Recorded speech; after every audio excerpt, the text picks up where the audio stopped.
We're live. What are those two lines? Huh? Oh, yes. Good evening, ladies and gentlemen. Welcome to 12 TV. And today we have a special segment where we are going to be talking to one of our very, very close friends all the way from Morocco. Eric Njiru will be with us shortly. But first, we have to settle for who is actually here, Saddam. We're settling for you. I hope you're well. I mean, I'm also a very good friend. That too, yes. That is true. Guys, we appreciate you guys for tuning in. We appreciate Saddam for being a good friend. Eric Njiru will be with us shortly. But just before, remember to hit that like button. Make sure you comment. We'll get through the chats as soon as we can. And don't forget to share with your friends. And yeah, man, let's all have a good time. Obviously, we're going to be talking quite a bit of football. We're going to get Eric's insights not only on AFCON, but also on the Premier League. There was a big clash on Thursday last week. We also had the FA Cup games over the weekend. Eric, hello, how are you, my friend? I'm good. How are you doing, man? Yes, Walaikum salam. Happy New Year. So obviously there's going to be a bit of a lag as we speak. So we'll try and mind that as if we're talking on Premier League TV, like we used to. So. Yeah, of course. All right. So Eric Njiru, what would you like to start with? I think you being in a different part of the world right now, I'd rather start with that, with AFCON. Well, first of all, we have to say that Mohamed Salah is 2 games away from winning AFCON for the very first time. Mm-hmm. And then we can touch on Amorim. Why do you want to touch Amorim? From last week. Well, come on, man, because you've not been tweeting. You know, my friend is not doing well. Saddam, you of all people, you've been tweeting every 5 minutes until last week by one. You know, I thought they hanged you when I came to Morocco. I didn't see your tweets. Or I thought they deported you back to Somalia. So, but anyway, listen, man, it's good to see you guys again. Well, it's also good to see you, and well, there's nothing much to talk about on Twitter, is it? Twitter is not a real place, as the famous Jimani quote. But it's real people. You guys have been in HYJ. I mean, every single season you do this, but I think we'll get to that. Anyway, guys, listen, Morocco has been quite good. We enjoy the Premier League fans here, the Premier League players, the AFCON itself. We're now looking forward to the semis on Wednesday and then the final on Saturday. And then I can be with you guys again the other week. So I saw some people mentioning that a few journalists online, like yourself on Twitter, saying that this has probably been the best AFCON in terms of an experience, not only as a journalist but also as a fan. And one of them, for example, claimed that they've been to over 5 AFCONs or something like that. And this has been the best one so far. Why? Why is that? Well, I mean, it's because of the organization. First of all, the stadiums are looking really good. Sometimes you feel like you are, let's say, watching some European matches. It's not like watching all the games on TV, obviously in the stadium, but the experience is just different if we compare to the other games that we've gone to, the other AFCONs. Honestly, because I think Morocco, by the end of everything, they will have hosted a better tournament than the US when they hosted the Club World Cup in the summer. From there, the transport is just good, moving around the stadium. You just feel things are working properly. I think the only thing that has not been quite good for them is the winter. It's been raining almost every 5 minutes, especially the first 2 weeks of the tournament. And you know, if there's winter and the rain during football, that doesn't go well with the fans. Fans like it when it's sunny, they can walk with shorts and vests here and there. So a lot of people just go watch football and they go back to their houses. Like now, it's now 5 p.m. and it's really cold. Did you pack shorts? Yes, I didn't do because some people told me, I asked them about Morocco's weather in general. They told me I have to be extremely loaded, like I have to carry hot stuff, the clothes for the cold weather. So I left them in Nairobi. Would you like to send me some? I mean, you don't know how to swim, so what's the point? You How do you know shorts, like swimming shorts? I mean, yeah. Okay, so Eric, so I heard that some people in Morocco are getting into the stadiums for free, like especially in the earlier group stages. Is that true? Well, I can't really verify that, but I had that in like two or so games in the first couple of games. And those were games, let's say, in other cities like Marrakesh, I think Agadir, these cities that are really far from Rabat, from the capital city. And that was before the tournament peaked. I think the first game that I went to was the main game, the first game Morocco and Comoros, and then another game in Casablanca. Did not have many people, but it was rainy, it was really cold. I think after a couple of days they stopped doing that because security-wise it's not good and it's not setting a good precedent. Especially for the next tournament. If you tell Kenyans that after 20 minutes mtaingia free, hakuna mtu atanunua tickets, kila mtu atakuja hapo Nyayo Stadium ama Kasarani anangoja tickets kuwe free.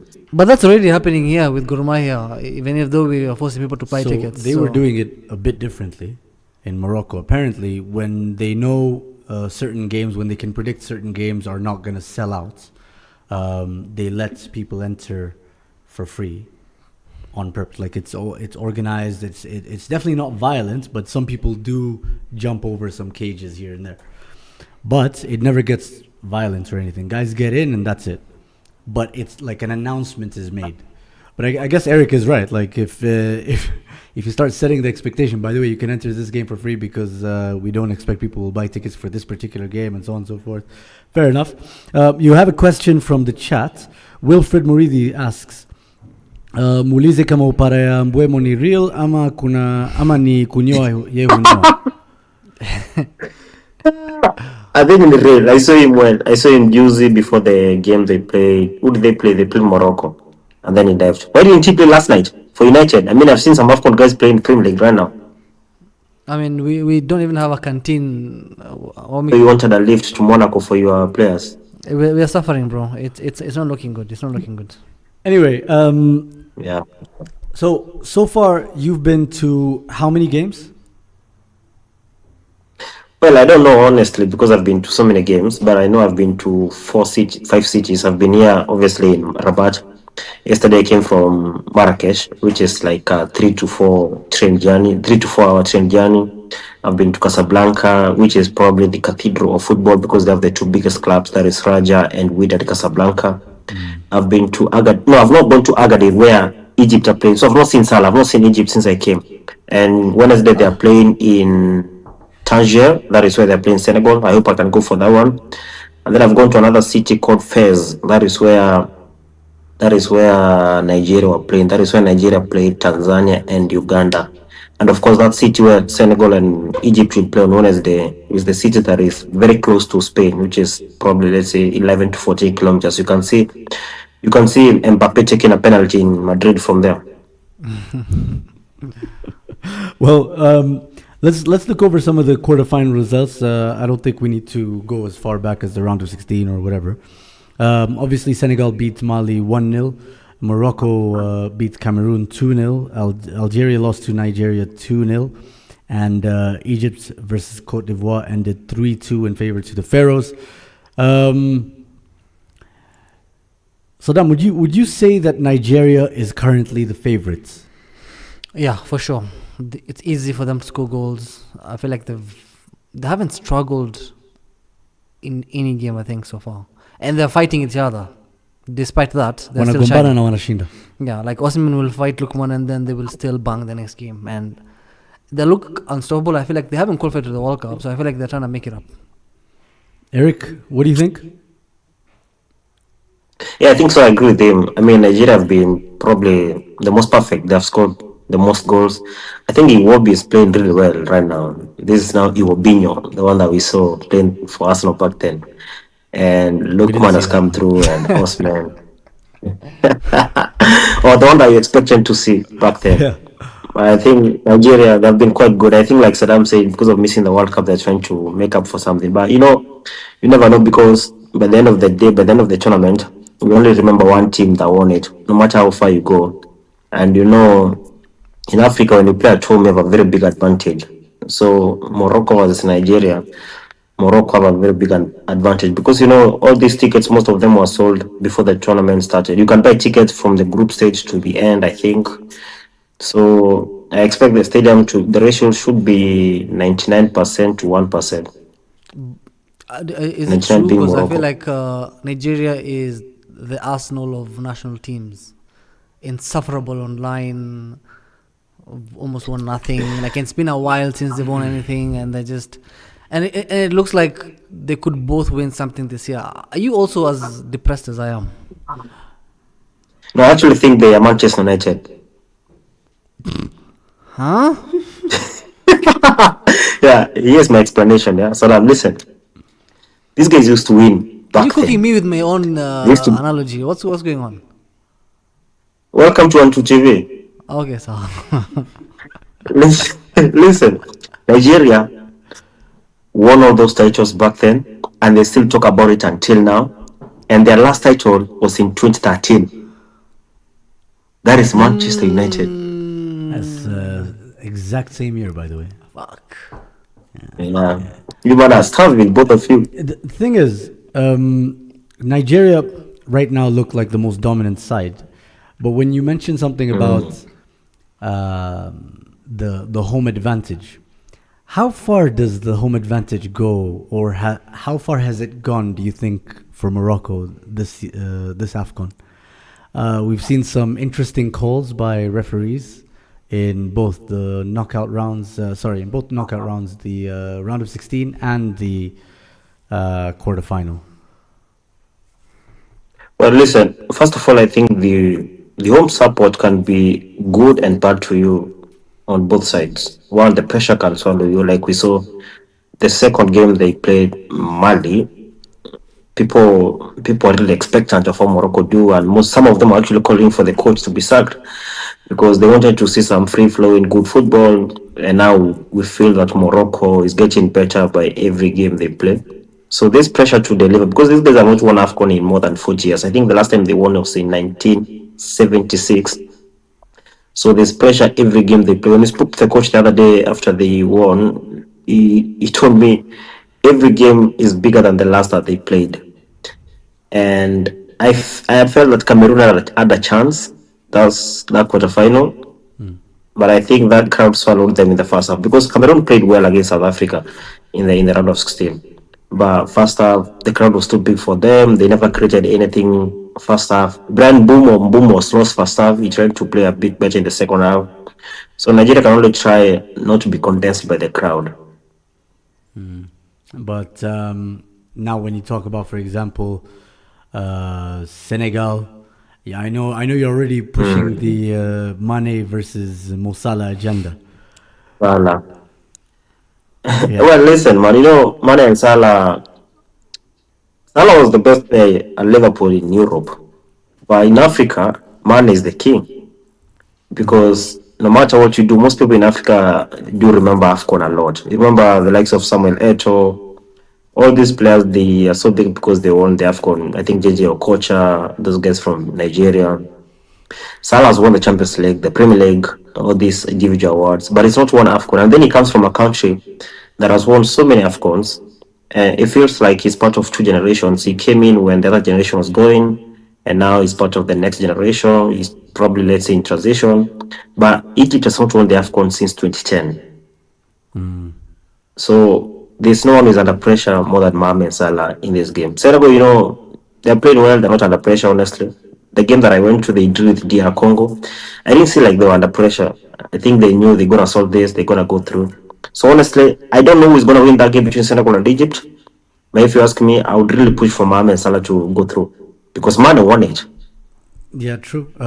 There is a bit of likeliness or what likeness with Mo Salah and Leo Messi, both left-footed, both diminutive forwards, playing off the right and desperate to win something important for their country.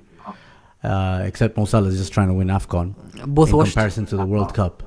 Obviously not as big an achievement, but obviously Egypt would never win the World Cup, right? Yeah, that's true. Yeah. Just like So- Yemen. Yeah, that's true. That's true. Yemen doesn't even have a team yet, so it does. It does actually. For people's knowledge, it does. They just don't train in Yemen. They don't. But do you feel like this is his last chance saloon now with Mo Salah? Do you feel like he's carrying Yes, that burden? I think this is the last AFCON for so many players. The day before yesterday, we spoke to Mahrez, and he confirmed that he's not coming to Kenya in 2027. So it feels this is the end of that generation of the likes of Mane, Mahrez, Koulibaly, Salah, all these players who have been balling in the Premier League between, let's say, 2016, 2017, and now 2023, 2025. So Salah has to win it now this season, because we don't know where he will be next year. I think you've seen in the Premier League, he's not delivering like he used to do last season, so he's also declining. And now they've gone to the semis, unlike last year, unlike last time in Ivory Coast. Now this is the biggest chance he has, and But I think they've got Salah. I Mamouche, who think is Salah will for the participate Premier. next year, Eric, because it's only 1 year from, like, it's 2027. it's only next year, right? It's only 1 more year, right? Yeah, that's true. But now we don't know about next year But because see, guys like Mahrez, they went to Saudi League like what, 2 years ago, so they're already washed. Salah is still in the Premier League. Is there any better player for Egypt on the wing? I Marmoush. don't think so. Marmoush. No, the but issue, they would rather play Saddam, the Egypt. issue is that Egyptian. The issue is that Egyptian squad. You know, it's not getting better. They're still young. They're developing. I think they only have 3 players who play in Europe. Exactly why they will need someone like Mo Salah in the team. For at least for the next 1 year. If it was like 3 That years from worries me now, it would because make sense. But it's just next year. But you know, Egypt's prime time, like prime days, they didn't necessarily have that many players at the time playing in Europe. They just had a well-performing domestic league at a high level. So they were playing AFCON, not AFCON, sorry. They were playing the CAF Champions Leagues and whatnot. Like, CAF Champions you look League. at some of their biggest idols, Isam Al-Hadari, the goalkeeper. I don't think he played in Europe. I think he played You're momentarily. talking And about that's something like FIFA. 15 years ago. Things have changed. That's what I'm saying. Like, But like now they need European players. Like that's why Marmoush, regardless, will always play. Is it because he's a good player or because he's playing in Man City? I think it's because he's playing in Man City. It's high quality. no, what I'm saying is like I don't necessarily think they need to be playing in Europe. I think they just need to be playing international. You get? They had a lot of Egyptian players who were playing in, growing leagues like the Saudi League at the time, the Moroccan leagues, Talking about then, back then. Yeah, things have changed. fair enough. How much influence do you think European football has over AFCON and whichever team succeeds? Because in comparison, if you compare some legends' words like Cafu, Juzitu, he was talking about how the more time Brazilian players spend in Europe, the less likely they become to win a World Cup or a Copa America for Brazil. And we've seen that over the years. Jogo Bonito essentially is gone. They're not necessarily performing at the... Sorry? In England specifically, actually. Yeah, because I was gonna say. sorry. So how much do you think that affects AFCON players as well?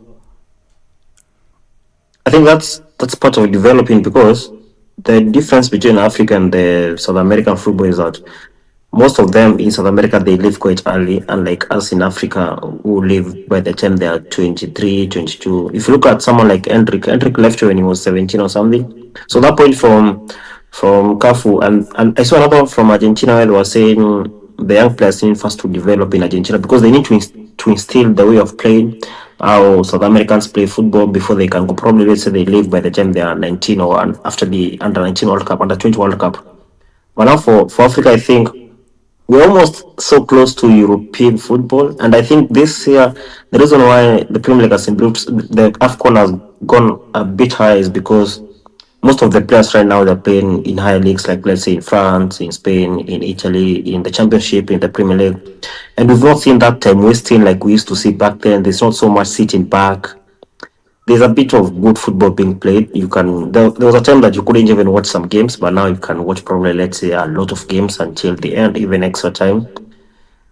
I just think for Africa, where we are now, we just can't stop players from going abroad, because we don't have very good leagues. Apart from, let's say, South Africa, Egypt, Morocco, most of these other countries don't have really good leagues. Like, let's say, West Africa, Ghana, Nigeria, they really have good leagues. So they just have to go.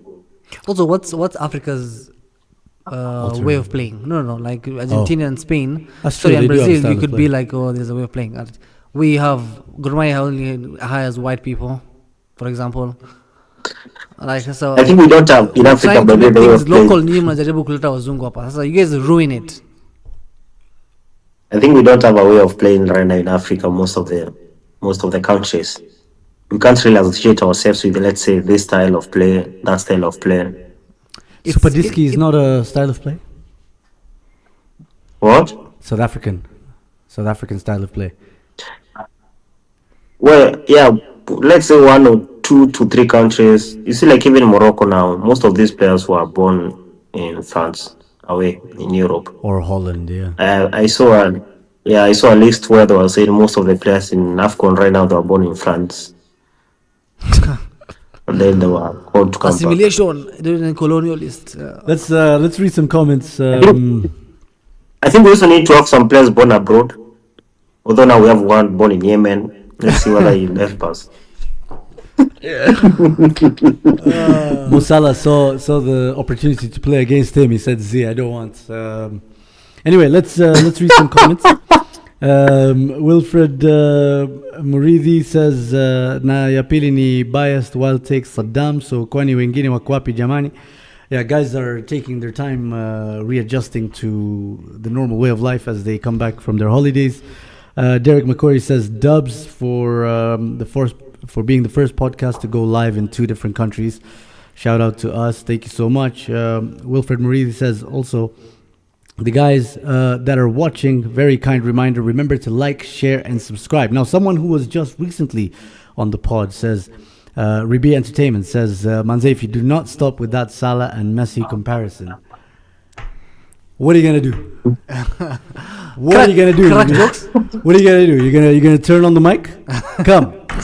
But this Salah is the only African tomatoes, player. Zuhum, Salah is the only African player part of the Adidas group. I've just seen a new graphic where Adidas have unveiled, like, let's say 6 or so players. There's Messi, Salah, Toni Kroos, Zidane, there's Lamine Yamal and Dembele. There you go. There you go. I'm not the one drawing He's the face of the Prem. Yeah. Oh, wait. He's the face of the Prem. Wait. Calm down, bro. What? That's Bukayo Saka. That's our franchise player. But Ribia Entertainment No, says, but you have to win the Prem one first. look at Eric. Akasema wacha Kenya ikai. There you go, comedian. Why? Yo, Ribia Entertainment, man, your jokes are so good when you have time to edit them and comment them. Hilarious. Anyway, keep them coming. So, what are your predictions, Eric? Let's get the AFCON specialist to talk to us first about your predictions of the semi-finals. Senegal, Egypt, Mane, Salah. Your left-hand side and the right-hand side of your hearts. Which one's going to win? Honestly, quality-wise, my mind tells me Senegal. They've got enough quality to win that game across the board. And they have a very good bench by the way. This man have got Ilman Giai on the bench. Yeah. So, as far as I want Mohamed Salah to win this game and win the AFCON, I just think it's a long shot. So I think being let's say not being biased, I think Senegal should be able to win this game. Yes, being objective, that is the word.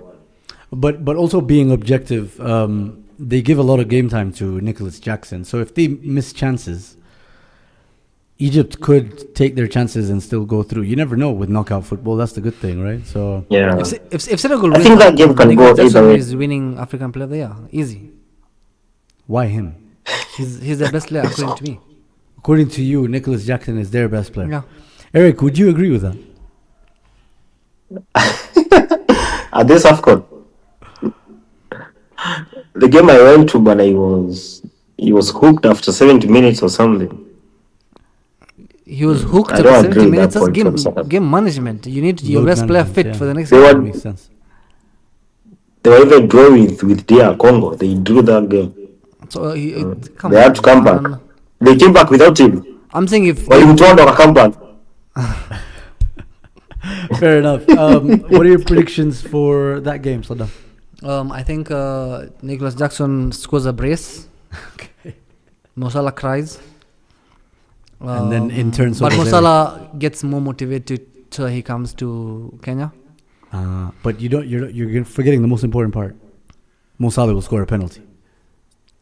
Obviously. Yes, of course. Obviously. Yeah. And Well, a pen is a pen. I think Pens are like- goals. Huh? Penalties are goals. It's fine. Yeah, whatever, man. And then maybe Nigeria will. No, maybe. I think Nigeria will absolutely destroy Morocco. And Absolutely it's going to destroy. be- yeah, What's yeah. that phrase? I think so. I think Nigeria is by far a better team. Thoughts, Eric? Well, I don't.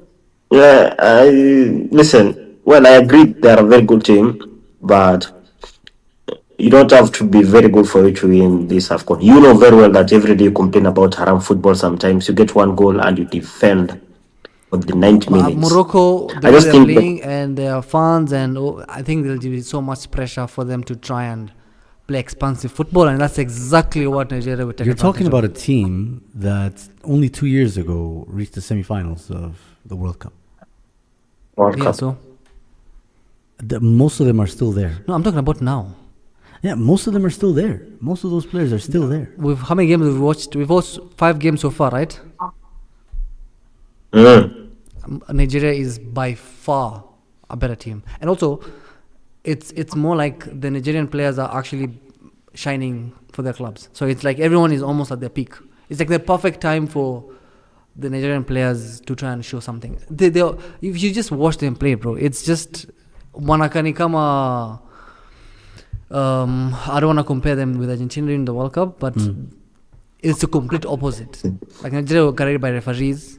Nigeria is actually making sure, even if Morocco will be carried by referees, because I think they will, they'll actually just destroy them. Rabia mentions a very good point on the chat. He says Egypt are a good defensive team. They're deadly on the counterattack. He thinks his prediction is that they'll have a professional 1-0 or 2-1 win all the way to the final. Now, that's a good. The issue I have with Egypt is that they can score 1 goal or 2 goals and then relax. They are conceding too many goals in the second half. However, Eric, to that point, they are also very good at set pieces. They're like Arsenal. You should say that. They're the Arsenal. I mean, By the Zoom, shout out to you. I'm gonna look for a clip from the Moroccan coach. He mentioned Arsenal about set pieces. He said Arsenal uses it and they win games and they score goals and win games. that was I was last gonna year. not share it, but Last season, not this season. This season, Man United are the best Who? in terms of set pieces. We've scored the most. are you best in anything, bro? Are you mad? We've scored the most set pieces. We've created the most chances. We have the most shots on target. When do you score those goals and where are they checking you? No, Easy relax. goals, Zapele. Easy goals, set pieces. I'm saying Zapele, we've created the Zapele. most chances. And we have the most goals. Oh, you're talking from about set pieces. chances? Also, we have the most set piece goals. Okay, you know Okay, wait, Eric. What did the Moroccan coach say about Arsenal, not Man United? Arsenal, Saddam. What's the confused Moroccan coach say about Arsenal? Yes. You know that coach can coach Man United better than Amorim. Saddam. The Amor going for that beat. Nilla. Because he agrees. Listen, so I think the goal that Brian Diaz scored the last game against Cameroon was from a corner. I think there was a touch from, I don't know, it's El Kabi and then Brian Diaz. And there was another one that they also scored from set piece. There was another goal that El Kabi scored a very good goal that was almost offside. I think it was from a dead ball. So I think he was asked about scoring from set pieces. And he said how important they are and working on them. And Aston also does that. So it's becoming a professional thing for everyone to really be good at their set pieces. So he's trying to cope a team. That's why we're looking for a new set that piece wins coach. nothing. I don't understand. No, but you see now he's copying them for 4 games. So what If trophy it's did only- Arsenal win with if it's those tactics? Wait, Nyamaza, shut up. Shut up. Eric, jibu swali. No. I have a question. Well, maybe those tactics may. But Arsenal number 1 in the league. Come on, man. I asked you, listen, That's his answer. you want to win a trophy, do you copy the team that has never won a trophy? You Come on, know, answer. Saddam, You- you know, Saima, That's lag. Chill out. I thought I left him speechless. Damn. with butter. So what you're telling me is that what the Moroccan coach said is that Mikel Arteta is the second most influential coach So no. in England. You after see Pep what Guardiola. you see what you're doing? Is that what you're saying? He's changing English No, football. That's what you're telling but me. that reminds me, you know, 2 or 3 years ago, he attended a masterclass which was addressed, I think, by Mikel Arteta. He seems to be learning a lot from your coach. I look for those articles. I saw something, I think, in 2023. I remember I wanted to mention, but I thought it's not good for my health because of you. By the way, Ruben Amorim was also involved in one of those, but his was just a class. His was just a normal Yeah, class. he was not taking books. He was not taking notes. Yeah, no, he was there taking pictures of notes, you know. Anyway, let's talk about the Premier League. Let's talk about the FA Cup. Your tweet, Juicy, and I think it was yesterday, you mentioned how Liverpool don't have a game, and then I got excited. I was like, oh, hopefully we don't have to play Liverpool in the FA Cup. But then I realized you guys are playing some Barnsley, I think. You're playing Barnsley today. Yeah, you know, so when I come for AFCON now, I don't see a lot of Premier League tweets. Like now, you guys are not seeing your tweets because of my feed. It's AFCON and so many French tweets about the AFCON. So when you don't see those tweets, you don't see them from your club. So sometimes I lose count. I even forget my FPL transfers. So I didn't know we're even playing yesterday. Oh, there was an FA Cup yesterday when I came from Marrakesh and I was traveling for like 3 or 4 hours because I was seeing Man United lineup and I'm like, are we not playing today? So I think we are playing Barnsley should be a big win for us. Yeah. We're focusing on these cups now. We're very serious. Yeah, I mean, you have to focus on that given you're how many points behind the league leaders at the moment? I was so shocked when I was watching the Arsenal-Liverpool game here in Morocco. I thought the TV guys have done a mistake. How can we be 14? Is it 14 or 15 points behind Arsenal? It's bad. It's embarrassing. It gets worse if you ask a United fan how many points they are behind Arsenal. How many points are you guys behind Arsenal? I know. 3 points behind you, right? By who? Liverpool. Senor, Why you focus on us? The question was Arsenal, man. relax. Bro. How many points behind the champions am I? I don't care about Zui bottlers. 3 points. What do you behind mean champions? We're in January. We have an incoming No, you're the champion, either champions. City or Arsenal. Listen, I care about Don't focus Premier on League us. champions, defending champions, which in my books is Liverpool. So I have 32. Liverpool have 35. So 3 points, same goal They're giving difference. hand. Ama? It could be worse, considering I fired a manager. Just a comment on the Arsenal set piece comment you made with the Moroccan coach. Ribia says Arsenal just hired Liverpool's set piece coach as a consultant. He improved Robertson's throw-in range by 15 meters. Arsenal long throws coming soon. Are you concerned about that? I thought we fired a set piece coach last week or before the AFCON. No, that's not the same guy. This is someone you guys hired a while ago as a consultant. That was a throw-in coach. I remember you laughing about it in 2019 or 2020 Yeah. on the radio. Mm. Yeah, turns out he's doing a great job as a consultant now. He no longer works for one specific club. He has a big network of clubs that he works with. Robertson's throw-in Yeah, range, because you can according coach to for 10 minutes then. According to Ribia, Robertson's throw-in distance increased by 15 meters. This sounds like cap, though. Really? This sounds like it's cap. The fact that we're 15 discussing meters, length of bro. throw-ins, I think football is well and truly dead. Anyway, let's talk about Scarce Saddam, football is dead. So now what I was doing happy. So you got 3 points behind you. Whoa, that's me. I am here depressed. I'm only 3 points behind you. Oh, Unajua unataka hizo 3 points. Unataka hizo 3 points until May. Na utajifikia tena. We will never finish number 8 by this is. We will never finish below 8. Chezeyo one game a week, which they will actually do. It's freaking hilarious. Anyway, Eric, let's talk about the title race before we get into the massive top 4 race. The title race, what are your thoughts on it? Obviously, you have Arsenal, you have Man City, and Aston Villa. What does your gut tell you about Man City? You heard Villa. You're not there. Yes, we heard. If you're there, I am there. I never said Liverpool. No. Listen, No, no, no, wait. I never said Liverpool. I said Arsenal, Man City, and Villa. Come on, man. Listen, yeah. I think the title race right now. Let's see how City and Arsenal do for now. I think we have a bigger fish to fry for us. So I don't really want to talk so much about the title race. But okay, anyway, let me talk about Man City. I think now they're not looking as good as they used to when we were in the title races with them.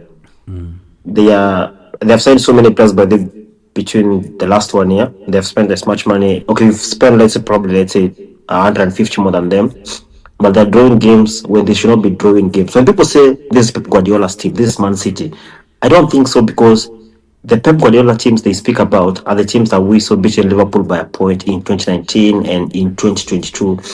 And at no point was City dropping points like they're dropping now. I think Arsenal, honestly, they are in a very good position right now, competing with this Man City. I wish this City was there in 2022 and 2019 when we were very good and never won the Premier League. So I think Arsenal is this is theirs to lose, to be honest. Yeah. Last week, I actually told Saddam that I think pretty much the same thing. City have injuries. Not only do they have new players, they also have injuries to important players who have experience. And that Arsenal also have experience in winning league titles because they signed Man City players. And now that these guys have injuries, I told him that I think Arsenal will probably extend their lead by about 10 to 12 points by the time March comes around. Do you think that's a very unrealistic prediction? Well, I think, bro, you need to calm down for now. We know you're playing well, and the thing about Arsenal for me is that I want to say you are like Liverpool in 2019 and 20. It's about maturity. I think the squad has now matured now. You've been building this squad for some time, like we did with 2017-18 when we lost the Champions League final with Carriers. And then the following season, we were lucky to win the Champions League, and now the other season we were in a prime position to win the Prem, which we did. So for I think it has matured at the very best time. I think Salah was right at the beginning of the season. We all doubted him when he said Arsenal are the one who look better because they've been together for quite long now. But listen, man, if you go 12 points clear by March, we should just wrap it up. But I don't want it to be like that. I want Man City to be close so that they can focus on the Prem and then us guys focus on the Champions League. Okay, so you have some skin in the game apparently left. But at the end of the day, Man United will decide who wins, because How are you going to decide I could beat that? Man City and I could let Arsenal win, and Arsenal will win the title, or I could beat Arsenal and just turn everything around. At the end of the day, Do this. we Do decide, this, and probably Saddam. the next 1.5 weeks Maybe, perhaps, perchance. for sure.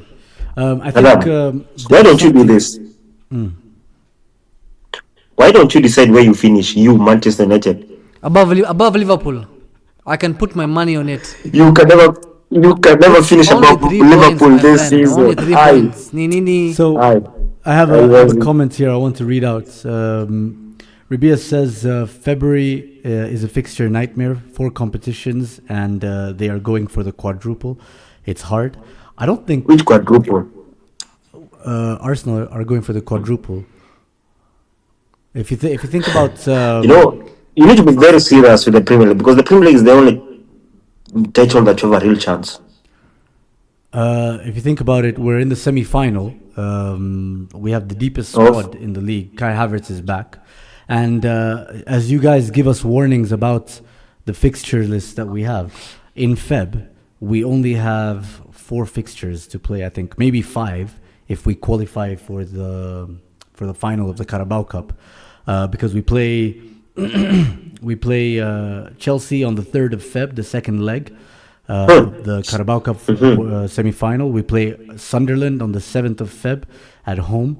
On the 12th of Feb, we're away to Brentford, and on the 22nd of Feb, we're away to Tottenham. So there's only one game that could possibly go in there, and that would be the final of the Carabao Cup. You're playing Chelsea, though. You can lose to Chelsea in the cup. No, I get that, but he was talking about fixture congestion. What I'm saying is, there's no congestion. It's 5 games at max. Yeah. What about the Champions League, bro? Champions League should be back. Champions League, but remember that's where they play the what do you call them? Qualifiers? The Playoffs. Exactly. Why are you asking Saddam? That's when He's you not been there for like 3 or 4 years. What do you mean as in Man City? Are you top 8? Are you top 8? Yeah, have you seen the table? Is Liverpool top 8? You're You're 9th. Tuangalia points kwake. You're 9th. We're 9th. Yeah, you need to update your algorithm, bro. You're just seeing Moroccan tweets. Hey. No, come on, we have 2 easy games. Who and who? I don't know, but it's easy. Well, anyway, I gave my prediction. Guys can hope what they want to hope, but at the end of the day, what I'm saying is true. I will say this though: Arsenal versus Liverpool was a very intriguing chess match. Nah, come on. Just say it was a draw. Let's move on. Well, there was nothing to discuss. What a game of football, honestly. Slots, by the way. I know we called him inheritance merchants, but he inherits well. He knows what to do with the squad. If you look at the way they tactically outclassed Arteta in the second half, top. You are very concerned. I saw your tweets. Sorry? You are concerned about that second half performance from your team. I wasn't concerned. I was impressed by Liverpool. We just changing words here. What you said and what you're saying now is different. You see, the Liverpool second half performance, for me, was very similar to Bayern Munich's first half performance against us in the Champions League. We couldn't press them. We couldn't press Liverpool. We couldn't string enough passes together. We couldn't do that against Liverpool. And they had a lot of midfielders playing out of the mid block and coming back in and dropping back out, which really messed us up. But at the end of the day, I think Liverpool were very, very impressive. That's probably the best I've seen them play in terms of passing, and they still could only create. How many shots on target did you guys have? 0. I don't know. Same as Man United, and we didn't even play that game. Let's focus on Arsenal. I'll be fair though. I'll be fair. No, I'm just being a bit cheeky. But I'll be fair.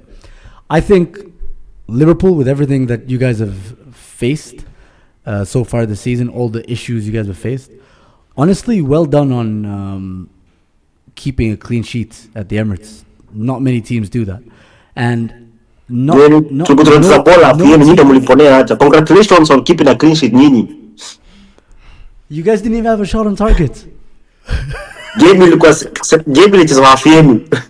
Goya, you guys didn't have a shot on target. What's the clean sheets for, bro? We're missing key players. You guys should also get congratulations for us getting a clean sheet because you didn't take a shot.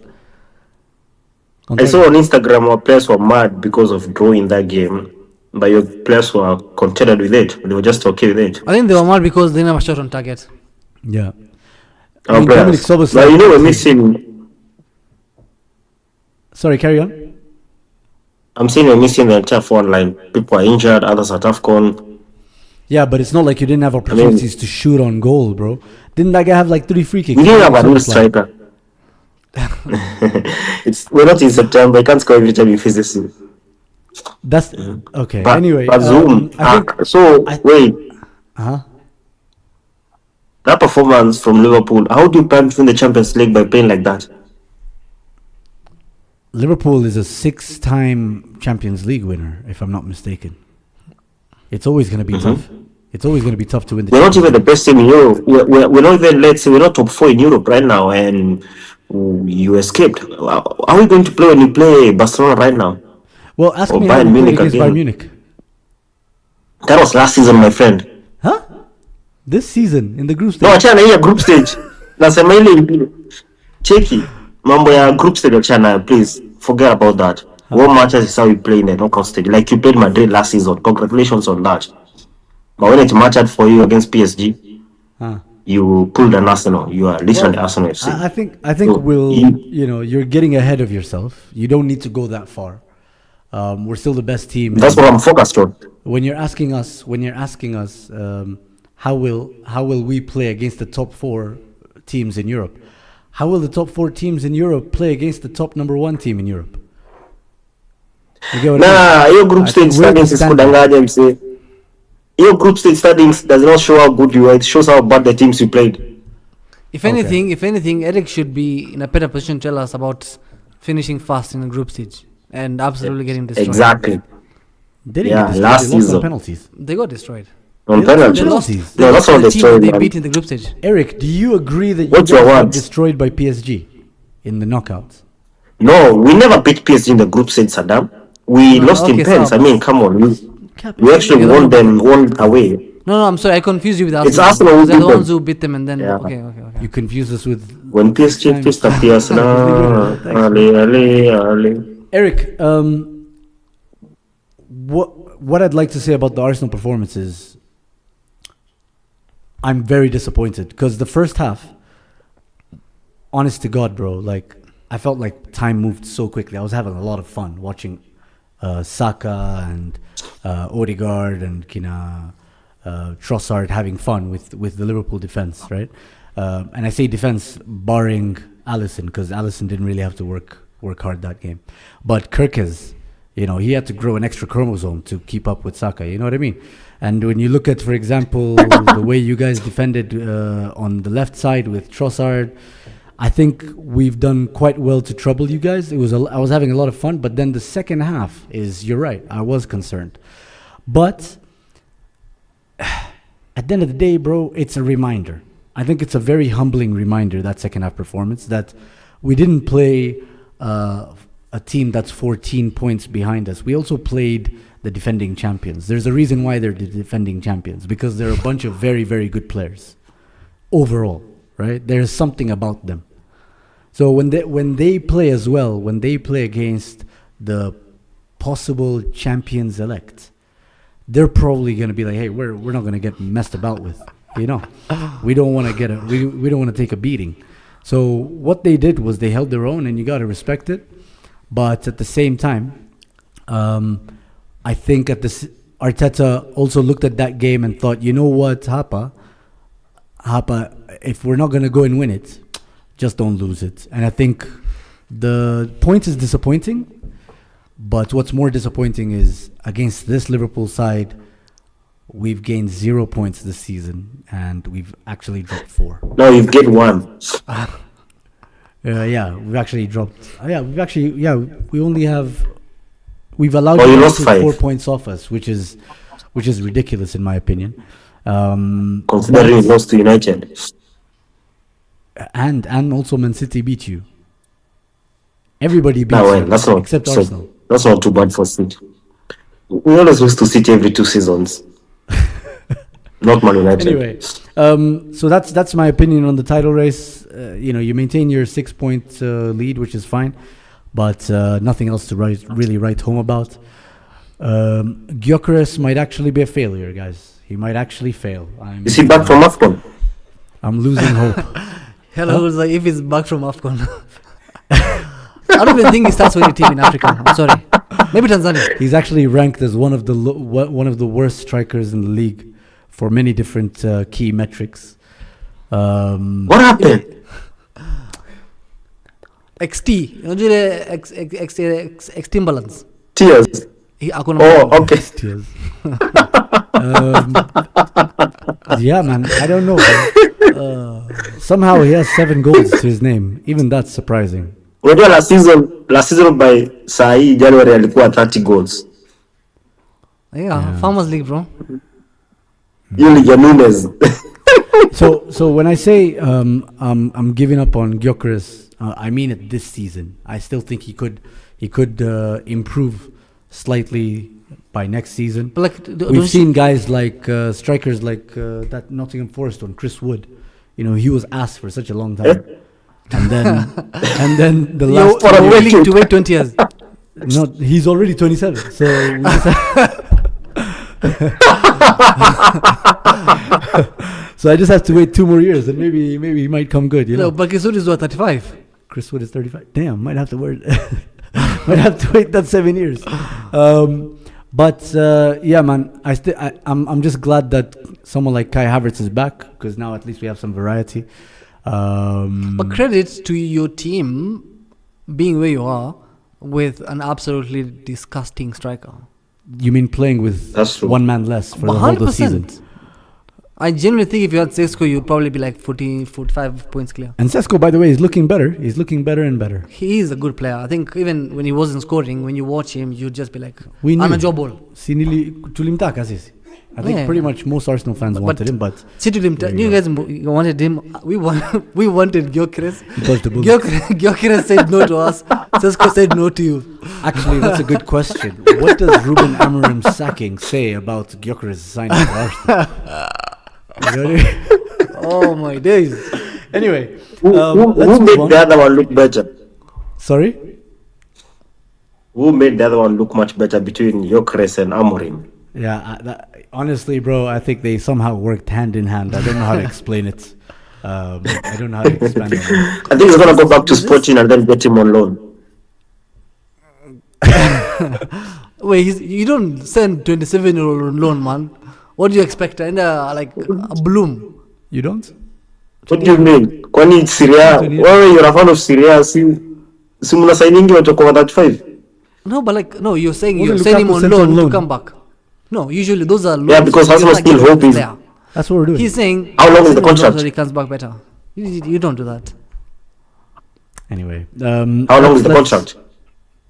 I don't know. Maybe 4 years, 3 years. Wait, did I don't we know. shoot an episode after Amorim was sacked? Yeah, we did. Okay. Yeah. It was on the same day. Ah. You forgot? Last week on Monday. Yeah. It was on the same day. Anyway. Let's talk about Man United. What did you guys do over the weekend? Oh yeah, you lost to Brighton. And before that, what did you do? We lost and drew. We've Yeah. just been Well, drinking. who did you draw to over the week? during Burnley. the week? Burnley. You drew 2-2 to Burnley. It looks like it's gonna be what do you call it? Michael Carrick. That's gonna be your interim Yeah. manager. Apparently, Isn't that better than getting Ole? I mean, the conversation is. It's not people. We've seen that he was being helped by Carrick in terms of coaching. Yeah, like msewa, get in there, lads, and then Carrick was on. Okay, let's do this and this and this. Okay. So I feel like the secret is out. Ole has never been a good coach. Maybe a manager in terms of like motivation guys, whatever. So kind of like Klopp and Pep Linders. Yes. Because when Pep Linders left, Klopp really got struggled. tired. We won the And then league. now Pep Linders is at City, right? Yeah, Klopp got tired after Linders. left. He's like, I have no energy for this. Anyway, there was this conversation. There's a lot of, by the way, Man United fans, there's a lot of Amorim sexuals and Amorim out sexuals, right? So guys who are like, every single, me, I am, as much as I was disappointed in him, I am actually quite sad that he left, right? And then there's also many conversations about, What do you mean you're quite sad? I am sad because Do as you, much as, do you remember the tweets from the Europa League final day? relax. That was an emotional tweet, not a logical one. So, Are you ever logical? today, point is, Yeah, always I has a can't day be where logical you're with you in the same country. Say, maybe today I will. Point is, so many conversations about Amorim. We were so bad, right? We should go back to a back four. Mino should start. We had all that. Amorim Mino started juicy with yesterday night when we were playing a back four, and we have never looked worse in terms of like gaps in the middle. Casemiro comes in and we suddenly play better. Our back four, I think, as much as I love Haven and Euro and all those Mandem, I think back three suits them better. Right? You know, sometimes I didn't see like I didn't see the vision of what I was trying to do. Right at that particular moment when you're drawing games and we were playing, like there was an identity. As much as we were struggling to win games, we had a way of playing. But now, I feel like we're now back a couple of years back because we'll get Carrick and then they'll find another manager and then a manager will come in and be like, oh, I want different types of profiles.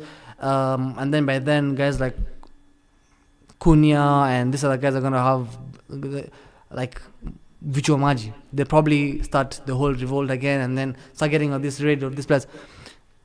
I went on a little bit of digging and just look at Ferguson's first 5 years, right? Because every single former player, kina Scholes, kina Nicky Butt, kina Gary Neville, they're all talking about the United way, and they're all probably just referring to Fergie, right? When Fergie came, we finished 11, and then apparently when he came, players were drinking in the dressing room.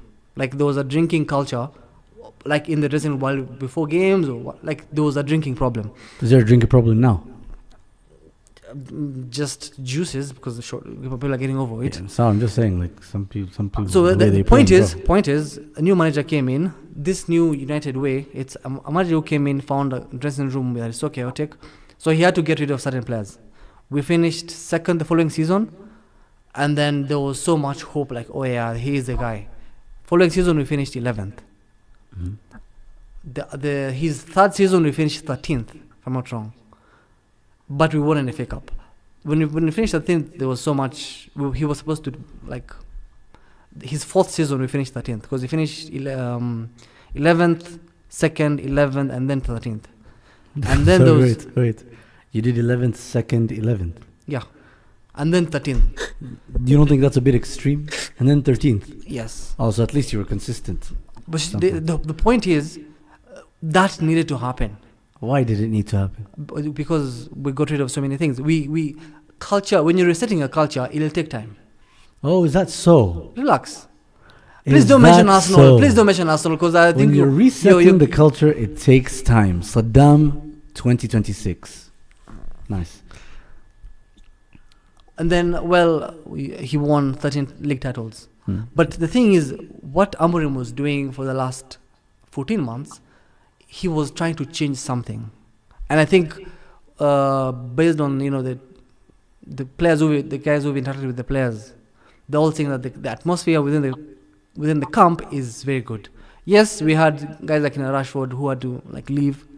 Mainu complaining about not playing, right?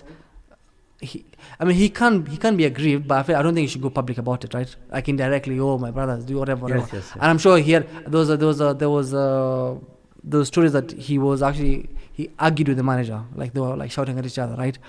And thinking about it, I've seen so many world class players who are young who've been sidelined when things are not going right. Someone like Foden, when his form is dipping, he will not start for 4 or 5 games in a row.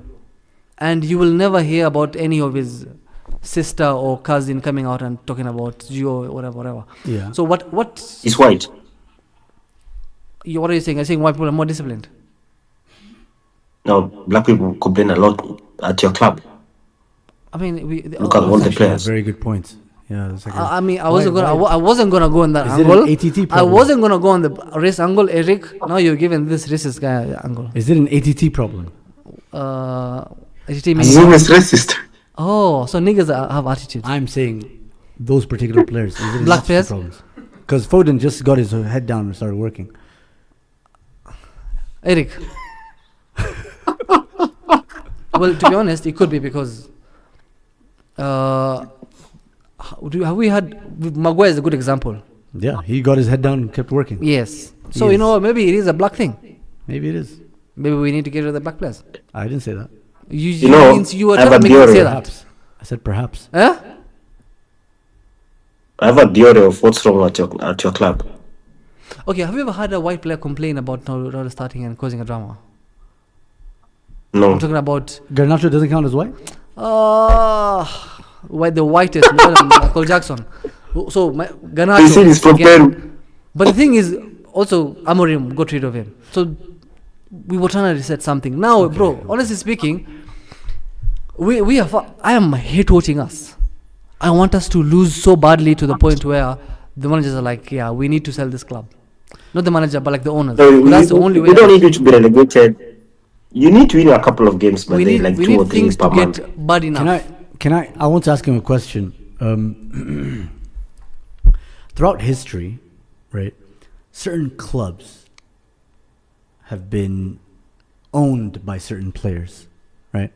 Arsenal was owned by Didier Drogba, right? You have like Man City, owned by Rooney. You get what I mean? Liverpool were owned by, I think, Rooney as well, right? Ismail Sarr. Actually, more recently, Ismail Sarr. Like, you're hearing some very legendary names. Oh, Ismail Sarr, legendary. He's legendary. Fine. For the agenda. Why is Man United owned by Danny Welbeck? We're owned by Mo Salah. Don't player. change the narrative. We are owned by an Arab That guy from Welbeck. Egypt. No. Why does that guy own you now? Wait, Mo Salah has scored more than Welbeck. Eric. Yeah, but you see, Welbeck has got shares over there, so he's the real owner. Salah is just there in Europe. I'm comfortable being owned by an Arab. That guy Welbs is a minority shareholder. But listen, I think there's a big problem at your club. Oh, tell me. First of all, I think we need to stop this thing of saying you are our rivals. I think of new rivals right now. I have beaten you this season at Anfield and I am 3 points behind you. We have same goal difference. When is the last time you had the Me game? and you are like this for the foreseeable future. My manager, we've just stuck a manager. You should probably stuck a manager by the way because you're already underperforming. But anyway. Okay, listen, I think there's a big misunderstanding of your club and knowing or expecting where the club should be. Because I think the mentality, which is allowed because Man United is a big club, there's expectations, and you probably have the biggest fan base in the world. And people still think you have to go back to the top to where you were winning, let's say, the Prems or being in the top 4. I think this thing has to take time, the process itself. You should be targeting at becoming, let's say, a consistent top 4 team. Let's say become something like Aston Villa for now or Newcastle for now. And then in a couple of years now you become a team that can contend for the titles. Now the problem is this for me. I think you have mid players. You have some really not so good players by then, and you sign some really bad players. Someone like Matthias Cunha, let's say David Garnacho. Come on. Well, you think Cunha is a bad signing? Genuinely. No, you got him.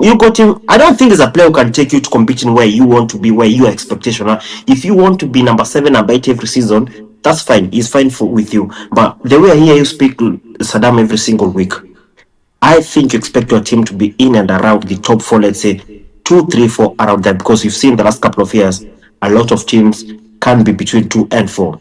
But these players that you have, if you look at your backline, let's say your midfield, most of these players cannot play for these top 3 teams at your club. So I actually feel sometimes you over ask from some of these players. I've seen a kid apologizing today because of, I think, was it a red card yesterday or something? Yeah, Lacey. Because this club is so big for him, and this is a mistake that happened at his level, and he should be playing for probably, let's say, a small club. But the problem is that now your club where you are, you can no longer attract the top talent in the world, to be honest, to be with you. Right now, like back then, you mentioned Fergie and all these players were used to go and sign the best of the best players. And we've talked about this for so long. If there's a player that is available top talent right now, and City, Arsenal are there, and Arsenal is never signing a player that we want. It hasn't worked for the last too many years. When was the last time you wanted a player and we also wanted and you got him? It's never happened. Liverpool as well. Jokers. Come on. No, you see why? Do you know why? Right now, the only team that I can genuinely say we cannot fight right now is Man City. And that is the only team. You know why? We can never be in a situation where we want the same players with you. You see, Man City and Arsenal are in for Declan Rice. There's absolutely no chance that you guys would have been in for him and actually put up a bid and even consider that, because you are not at that level. Casemiro is on his years. He's there to earn money, but that you didn't pay 400k per week. We didn't. There's no other team that can pay Casemiro that amount of money to play in Europa League. Yeah? Why don't need Rice? And I had just post But prime. I get Eric's Casemiro. points. I get Eric's points. You see, you guys are signing players like from teams like Brentford and Wolves. You get, and I don't mean any disrespect. You to those signed players teams. from Chelsea. We're signing players from Chelsea, West Ham. You know, Europa League winners, Rejects. Europa Conference Chelsea League getting winners. rid of players to you. Man City getting rid of players to you. When you look at the You main signings, Crystal Palace, FA Cup winner. You know what I mean? Community Shield winner. These are high You performance signed players. Nogard. You're Wait, signing you signed Nogard from a relegated team. as a squad player. Relax. But you guys signed from the You same signed team. Havertz. You signed Brentford. Havertz So, because hold on. Chelsea could not have a position for him. Wait, you signed Zinchenko because Man City was getting rid of him. You signed Gabriel Jesus because Haaland got in the team. He had nowhere to go. I can go on and on and on and on. We signed- Liverpool, No, on the other Saddam. hand, wait, We let me signed let quality me players finish. who Finish. perform at the Liverpool, on highest the other level. hand, you wanted Caicedo, he said no. You wanted Enzo, he said no. You wanted Lavia, he said like. We don't Yeah, talk but to me Very about good. transfers, my Very friend. good point. Now let me attack Zoom. Let me attack that point that he mentioned. Go on. You see, let me start with the Arsenal players. The players they go, the likes of Zinchenko and Gabriel Jesus, were transitional players. Those are players that you needed like to fix you stuff for 1 or 2 seasons, and now they've gotten these players that play every single week. Zinchenko and Gabriel Jesus no longer play every week. Number 2, you said that we were in for Lavia, Caicedo. That's true. We were in for the best players. Why were you not in for them? We don't want them. You don't want the best. You also wanted Mount. He said no. There's Yeah, what? What? Liverpool wanted. Who You wanted cannot tell Mount me when? Nini- No, I Yes, don't they remember did. That. I don't remember that. Oh my God, they did, man. I don't remember that. Not Mounts. No, they no, wanted to be Mendy. Saddam. He rejected them. Saddam, I think we all know the players who rejected I Liverpool. mention another one who rejected you. Yeah, because I've told you, see, we were in with Arsenal and they got the players because they You are were also mentioning on top right now. Brentford, and you guys are bragging about Real Sociedad. No, but these are squad players. When you guys sign players from the Wolves and these, they're your starting players. They're your best players. Mbuemo scored 20 goals last year. Cunha scored 15 goals last year in the Premier League. Those are not bad players. Those are fucking good players. Let's be realistic. I'm not saying they're bad players. So your point that we're not signing. I'm just suggesting you're judging the club. that you're signing. You know, you're going to the trash and finding a diamond. We need diamonds. We don't care where it's from. We're my not friend. going. We're not going to the trash. You're going to the, you're We're going not to Man going to City. the rough. Wait, We're going to the market. Wait. We are going to a trash and looking for diamond. Fine. You're going to a place where you're selling diamond and you're getting trash. You know went what to Man it's called, City and you got the worst players. You know what they're called about? They're called diamonds in the rough. They're still in the rough. You're getting rough Some of from the they're diamond. diamonds, They're in the rough. We're going to the markets. You're getting and trash. signing the best of the best. What do you mean the best of the best, my friend? Anyway. There's no single player that we signed Okay, that you think was a Casemiro is reject. better than you think Casemiro is better than Rice? Come on, man. How many Champions Leagues? Yeah, remind me. Okay, so trophy logic. So, anyway, let's talk about the semi-finals that are up actually coming up. You've got Man City, Newcastle, and you've got Arsenal, Chelsea. Which competition is that? Carabao Cup. You remember the medal, the one you carried with you to Morocco?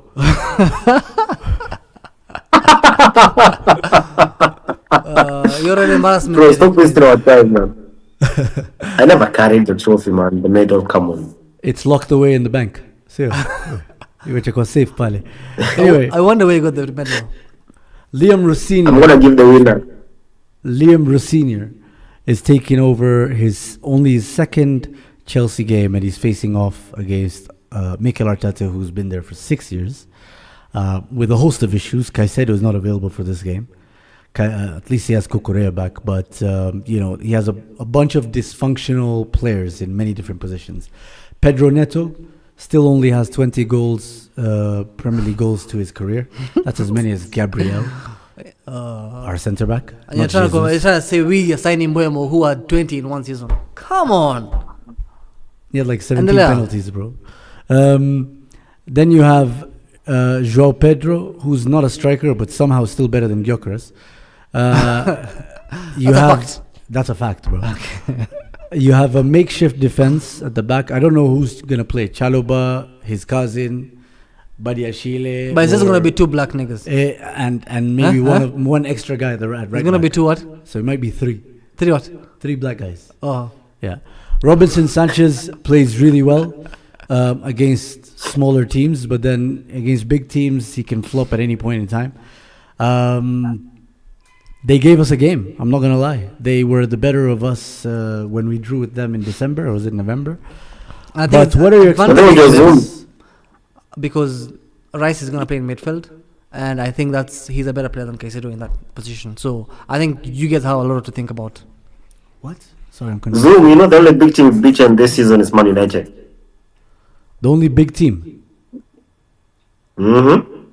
Man United is a big team. Okay. Okay, the only big six. Let me tell you something. Eric, over the last 2 seasons, we've had the best Big Six record. How many Premier League titles do we have?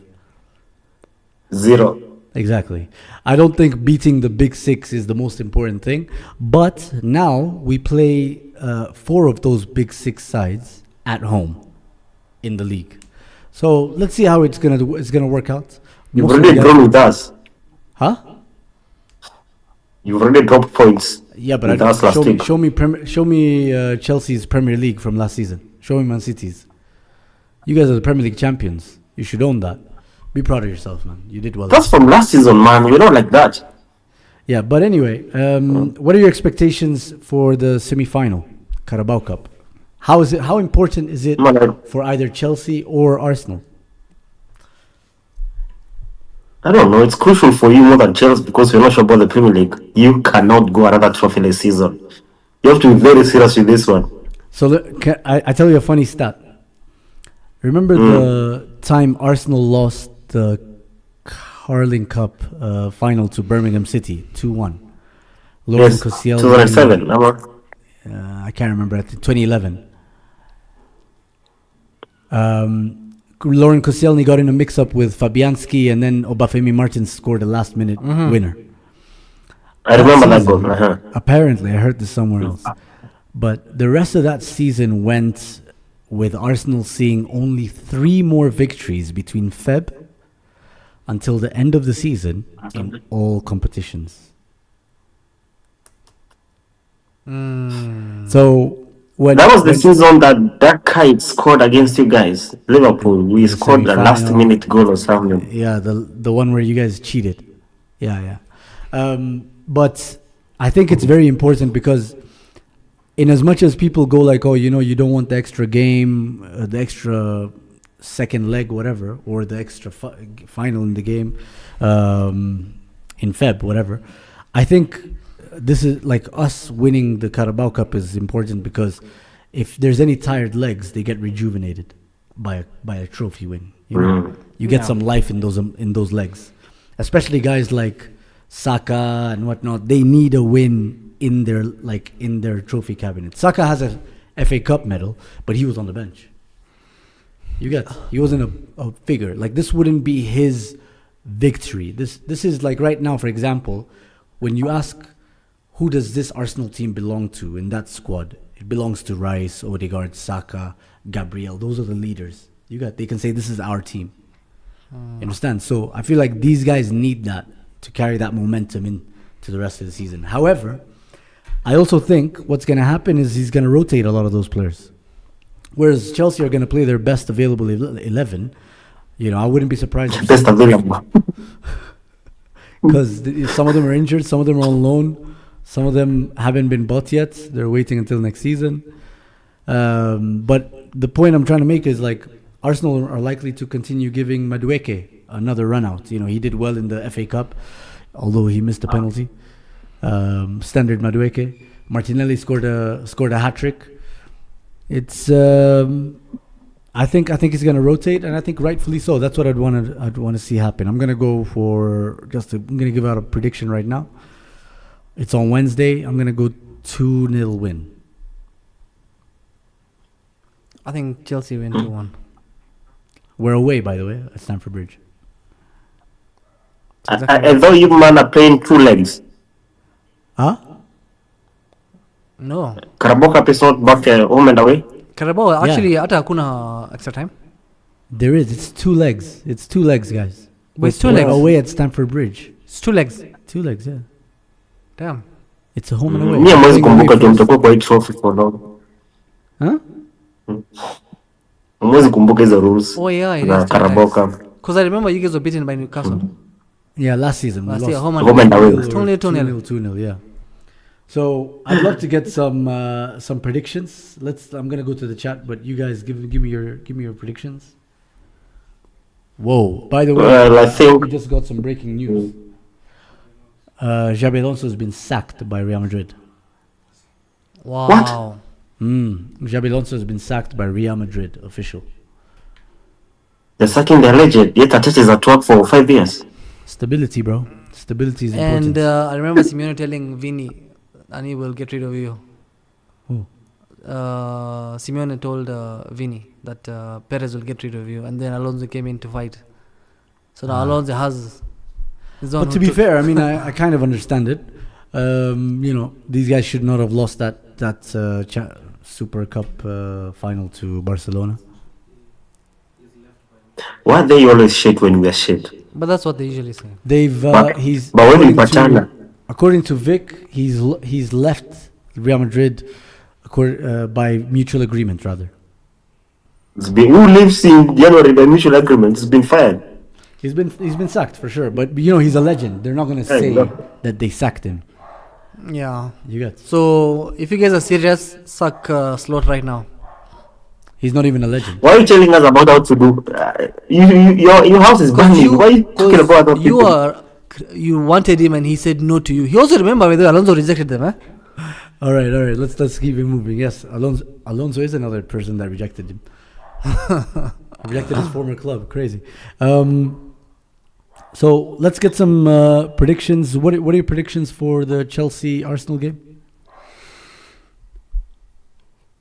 Eric? Honestly, I'm not really sure about this one because this cup is more of, let's say, the small teams right now. I think the easy one to predict will be the second leg, but going by how you might have been playing, Arsenal should win this game, but you're going to rotate, like you said. It becomes hard to call, but Arsenal should have the guts to win this game. The same with Man City.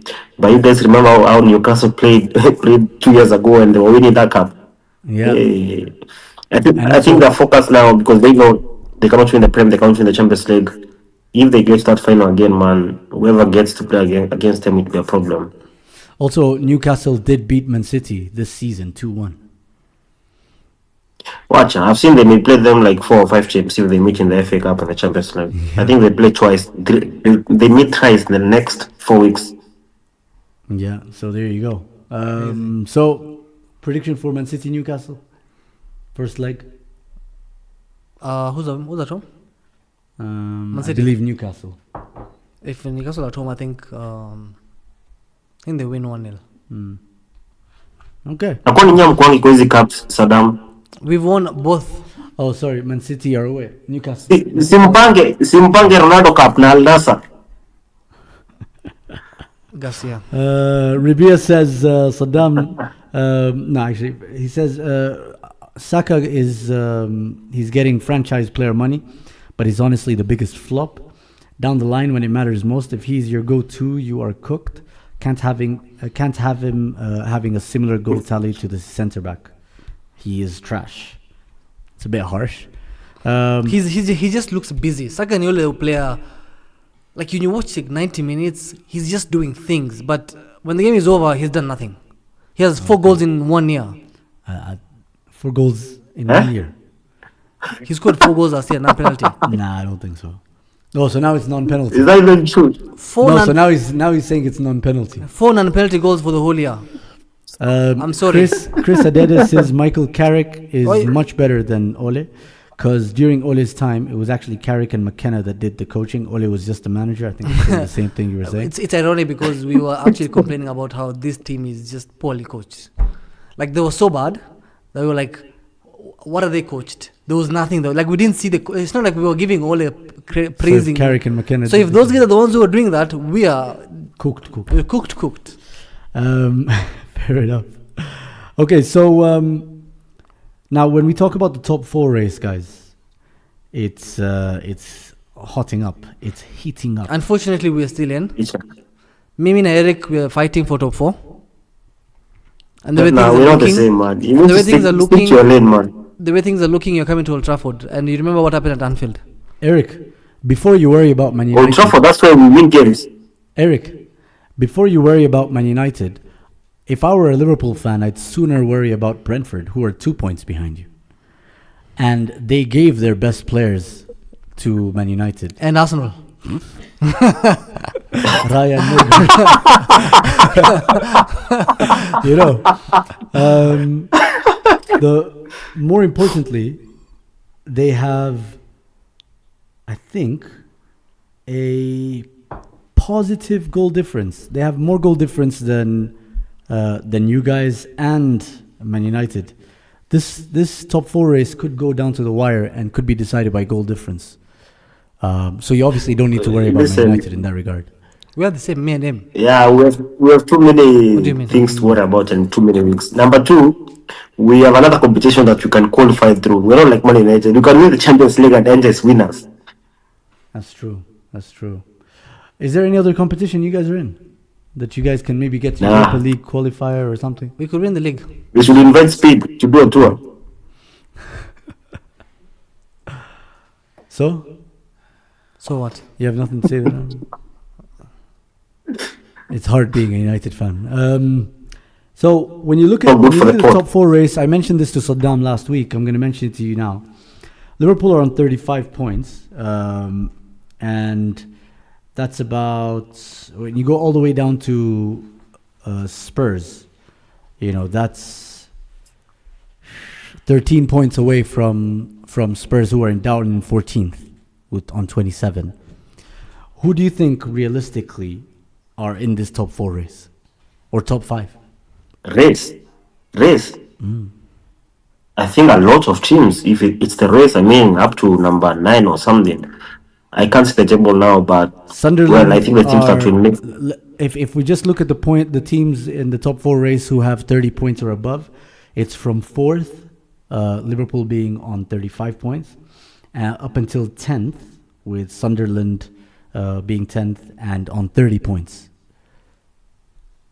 I think Sunderland will finish above Man United.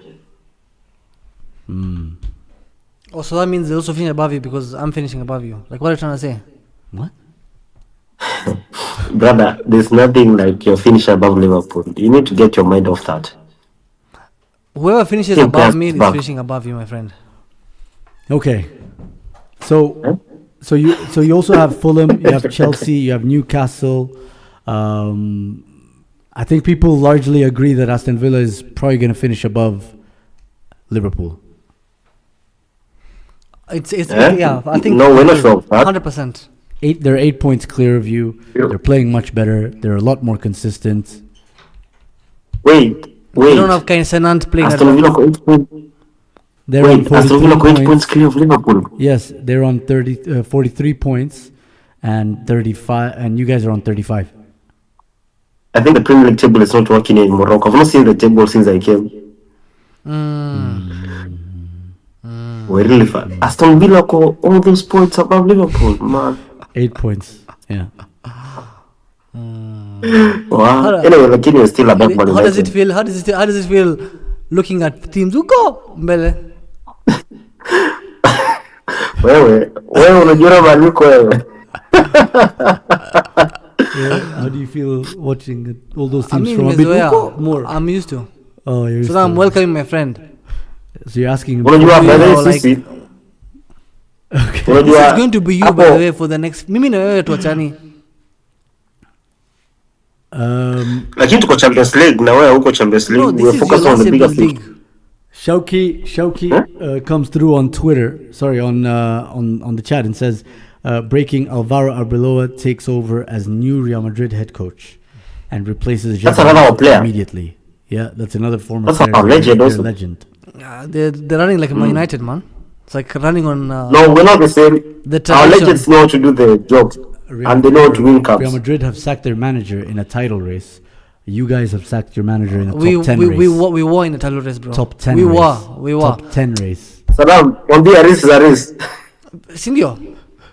No, what do you mean?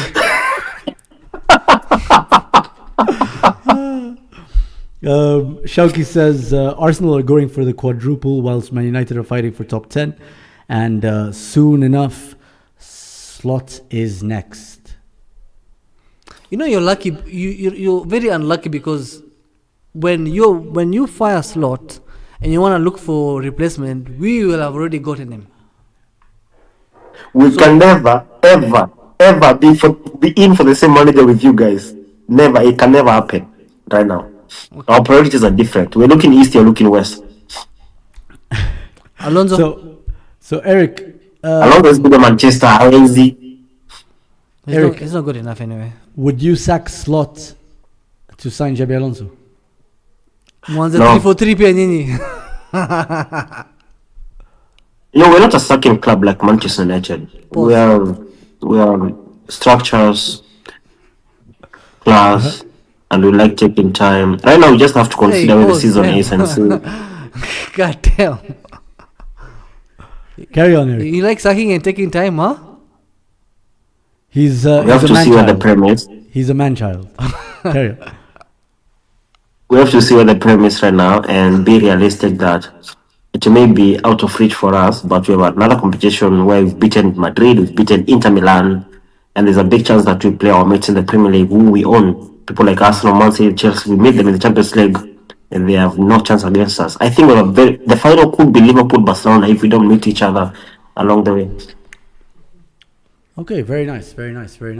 So Champions League football. If you play us Zoom, if you play us in March and April, we may rest some players, especially Salah and Ekitike then, so that you can focus on the Champions League. I mean, we'll be back. I think you'll be back by the time Champions League is back, because Arsenal play. I know we played Chelsea, and then there's the Premier League, and then on Tuesday after that, we have Inter Milan. So we're playing Champions League very soon. So we'll what date is the Champions League back? The Champions League is back on the 20th. 20th. Yeah, I'll be back by then. Yeah, 20th. I'll be back on that day. Actually, yeah, on that Tuesday, that Tuesday morning. Okay, dope. I mean, do you want to look at the Champions League table? Are you confident of finishing? No, you don't want to look at the. Okay, good. No worries. So, where I come from, we focus on the knockouts. So, I agree. Knockouts matter. Anyway, thank you so much, guys, for tuning in. Eric, we know you're busy. We know you're cold. You're freezing. So we'll let you get back and get warm. But thank you so much for making time for to show up on the show as always, Mr. Consistency. Of course. And don't forget to like, share, subscribe, guys. Make sure, by the way, you're following Eric's content, Eric's coverage of the AFCON. He's got some excellent segments there. There was one particular segment where he showed me the food. Did you guys see how he finished the food? We just watched the bathrooms. Nice. Dope. Last time he sent us videos. Nice, very good. I'll send you for the final. Good bathroom. The final is coming up on Sunday. How's the water thing? You know the one where you wash your ass. Good, approved. Yeah, I like the Arab countries. Ukirudi hapa hivi hao unaweka hiyo sawa? Nishaweka. What a guy. You know, jamaa bado tumuite Eric Nuru. Eric, we take it to the mosque one time. Let's get this over and done with. Anyway, you already have a clean ass, so you should be Muslim already. Very, very detailed. What the fuck? I'll read out. Now the good thing about your religion is that I can marry. I'll bring in 2 wives. Oh. 3 wives. 4 wives. Wait, embus don't allow? Just don't. No, religion. That's religion, man. I'm saying like, are we allowed to do that in church? Call them embus. Saddam, I don't think the church allows us to marry 2 or 3 wives in the church. Okay, so you can marry them outside the church. So you want to be Muslim so you can marry Muslim women, or do you still want to marry embus? Embus? Very relax. I don't want to marry someone because of their religion. Embus will not allow having co-wives. What do you mean they're not allowed? Me, I live in Nairobi. When I live in Embu, are you mad? So you subscribe to your Somali laws and you live in South Sea. Yo, thank you so much for tuning in, guys. Appreciate all the people coming through on the chat. We'll read out one last comment. Actually, two more. Unitedly United says, we all forgot how the back four exposed us with Harry Maguire. Let's bring in Xabi Alonso. Good evening. God damn. And Shauki says it's time for Arsenal to conquer. And on that note, we'll see you guys next week. Don't forget to like, share. 7 p.m. next week, we'll be talking about Arsenal with their 1 foot in the Carabao Cup final against Newcastle United. After Arsenal beats Chelsea 4-0. There's 2 legs. 4-0 in the first leg. All right, Eric, take care, man. We'll see you soon. Bye. Thanks. See you soon. Bye. Bye.